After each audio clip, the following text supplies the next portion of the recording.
বলেছেন যে মানুষ সব সময় ক্ষতিগ্রস্ত হয় তারা বাদে যারা 4টা শর্ত পূরণ করে। যারা এই 4টা শর্ত পূরণ করবে তারাই জান্নাতে প্রবেশ করবে, বেহেশতে যাবে। আল্লাহ বলেছেন 1 নম্বর হচ্ছে ঈমান, বিশ্বাস। 2 নম্বর আমিলুস সালিহাত, সৎ কাজ করা। 3 নম্বর মানুষকে সত্যের উপদেশ দেয়া, অর্থাৎ দাওয়াত দেয়া, মানুষকে সত্যের দাওয়াত দেয়া। 4 নম্বর মানুষকে ধৈর্য আর অধ্যবসায়ের উপদেশ দেয়া।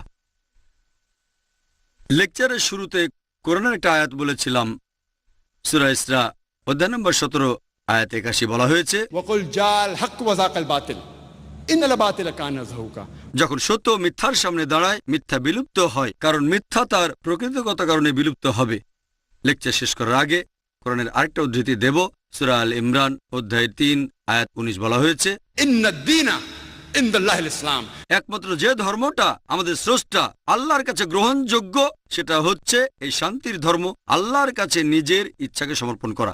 ওয়া আখিরু দাওয়ানা আলহামদুলিল্লাহি রাব্বিল আলামিন।